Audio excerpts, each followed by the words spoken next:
आयु कामे माने ना धर्म सुख साधनम आयुर्वेद। फिर से भूल गई। कितनी बार रिवाइज करूँ इसको, कैसे करूँ? बार बार बस एक ही लाइन पे भूल ही जा रही हूँ।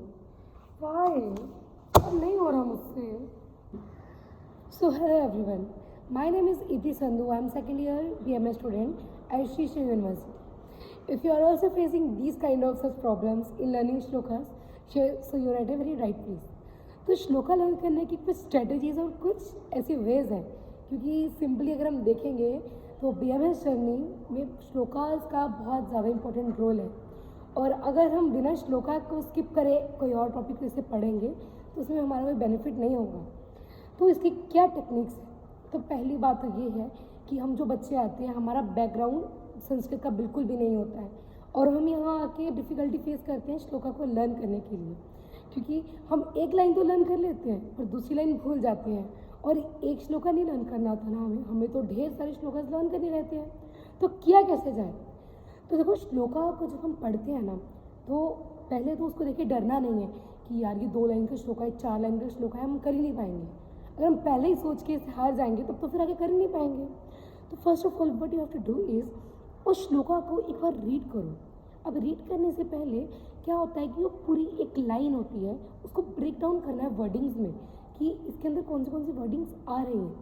जैसे कि एग्जाम्पल देती हूँ एक श्लोका का कि वायु पित्तम कफश्चेति। अब इसमें वायु पित्त कफ च इति, इसको ऐसे से ब्रेक डाउन करना है। फिर त्रयोदशा समास, लाइक ये तो एक एग्जाम्पल दिया मैंने।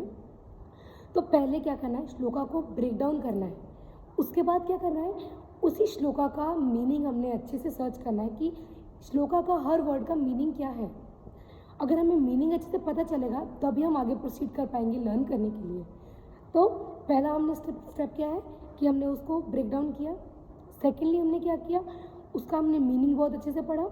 अब मीनिंग के बाद हम क्या करेंगे कि उसको 1 या 2 बार, ज़्यादा से ज़्यादा 5 बार हम उसको रीड करें सिंपली, बस विद मीनिंग।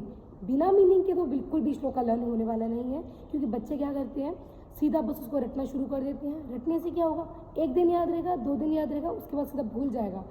अगर हमने श्लोका लॉन्ग टर्म मेमोरी के लिए रखना है ना अपनी माइंड में, तो उसके लिए हमें ये वाला टेक्निक फॉलो करना होगा।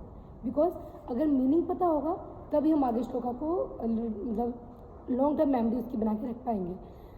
पहला ब्रेक डाउन किया, सेकेंडली मीनिंग जाना, थर्ड हमने उसको 5 से 10 टाइम तक सिंपली उसको रीड किया।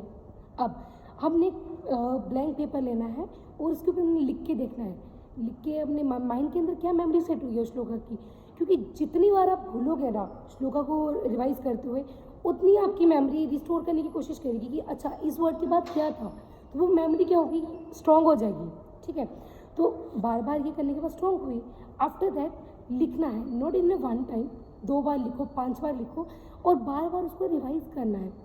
अब क्या करती हूँ, जैसे मेरा क्या टेक्निक है लर्न करने का श्लोका, क्योंकि मेरे को श्लोका करने में स्टार्टिंग में बहुत ज़्यादा दिक्कत होती थी फर्स्ट ईयर में, तो इतना उसके बाद मैंने प्रैक्टिस किया है श्लोका लर्न करने का, तो अब मेरे को हार्डली 15 मिनट्स लगते हैं, या 10 to 15 मिनट्स अगर मुझे लॉन्ग टर्म मेमोरी के लिए उसको रखना है रिवाइज करके। तो मैं पहले उसको रीड करती हूँ, उसको तोड़ती हूँ, ब्रेक डाउन करती हूँ, उसके बाद मैं निमोनिक्स बनाती हूँ कि अगर मानो हमारा श्लोका है 4 to 5 लाइन्स का, तो मेरा क्या होता था कि फर्स्ट लाइन याद रखूँगी, दूसरी मैं भूल जाऊँगी, फिर उसके बाद एक और याद आएगी, फिर मैं बाकी फिर से भूल जाती थी।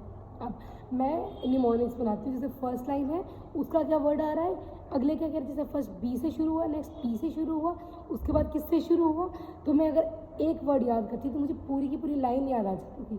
तो निमोनिक्स भी आप यूज़ कर सकते हो, जो कि लॉन्ग टर्म के लिए में हेल्पफुल रहेंगे ऑब्वियसली।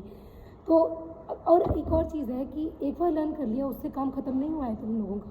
उसके बाद जब भी चलते फिरते वॉक करते हुए तुम जब भी फ्री हो ना, उसको रिवाइज करने की कोशिश करो माइंड में कि अच्छा मैंने ये श्लोका पढ़ा था, इसका क्या वर्डिंग्स थी, हमने किस तरह इसको पढ़ा था।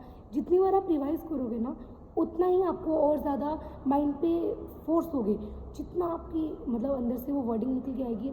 फिर एक टाइम ऐसा आएगा कि हम आपको बोलेंगे कि आप श्लोका बोलो, तो उसी टाइम आपका श्लोका क्या होगा, टिप्स हो जाएगा, फिंगर टिप्स पे आ जाएगा। तो इससे बिल्कुल भी डिफ़िकल्टी नहीं होगी श्लोका के लिए। और एक और चीज़ है कि श्लोका एक बार में कभी भी लर्न नहीं होता है, हमें डेली उसकी रिवीजन करनी होती है। श्लोका पठन बहुत इंपॉर्टेंट है आयुर्वेद में। सुबह उठ रहे हो, जो भी आपका प्रेफरेबल टाइम है, ट्राई करो कि उस टाइम पे उठ के श्लोका को रिवाइज़ करो, क्योंकि ऐसे ही होते हैं हमारे 5 ईयर्स निकल जाएंगे, पीजी के टाइम में फिर से हम फर्स्ट ईयर वाला हाल हो जाएगा कि हमें कुछ आता ही नहीं है, हमने तो श्लोका कोई भी लर्न किया ही नहीं है। ठीक है, तो डेली सुबह उठो या शाम को सोने से पहले रात को कि जितने भी आपके श्लोकाज हैं उनको रिवाइज़ करके सोना है।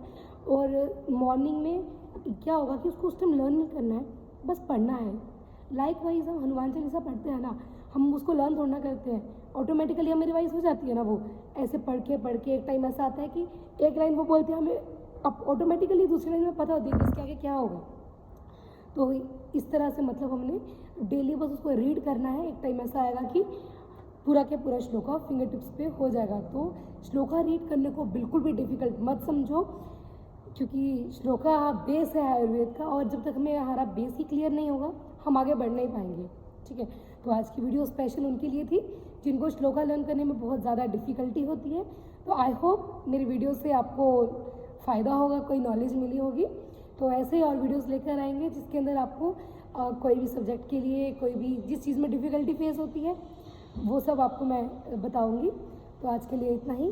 सो subscribe to my channel. Thank you so much.